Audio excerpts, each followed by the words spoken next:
음주운전, 음주운전 구제, 운전면허 취소 구제와 근투제는 운전자들에게 중요한 허도가 되고 있습니다.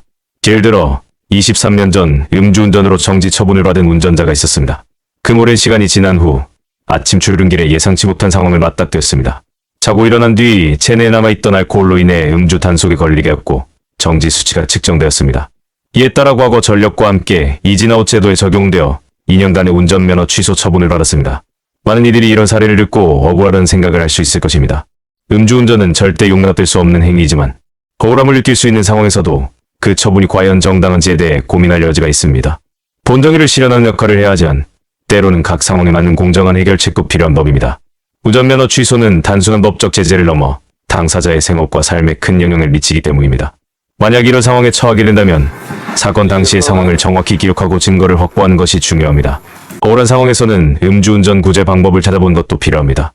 행정심판이나 법적 조언을 통해 자신의 권리를 보호할 수 있는 방안을 모색해야 하며 기엔 단순히 개인의 억울함을 해결하는 것을 넘어 음주운전에 대한 법적 절차와 공정성을 논의하는 기회가 될 수도 있습니다. 음주 후에는 술이 체내에 얼마나 남아있는지 알기 어려운 경우가 많습니다. 그래서 몸이 멀쩡하다고 느껴도 음주 단속에 적발될 가능성이 있다는 점을 꼭 유념해야 합니다. 기이치 못한 결과를 초래하지 않으려면 술자리 후에는 충분히 시간을 두거나 대중교통, 대리운전 등을 이용해 귀가하는 것이 가장 안전합니다. 이 사건은 우리가 법과 책임, 그리고 공정성에 대해 다시 한번 생각해 볼 기회를 제공합니다. 음주운전을 방지하는 것은 물론 억울한 처분에 대해 논의하고 해결책을 모색하는 것도 중요합니다. 모든 운전자들이 이런 사례를 통해 교훈을 얻고 안전하고 책임감 있는 운전을 실천할 수 있기를 바랍니다.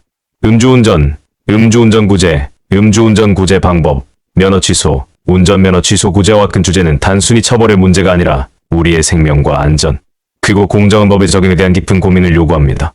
도움이 되는 정보만 보고 싶다면 구독만 눌러주세요. 행정심판은 단 한 번의 기회입니다. 도움이 필요하면 언제든지 문의하세요. 구제 가능성을 즉시 판단해드립니다.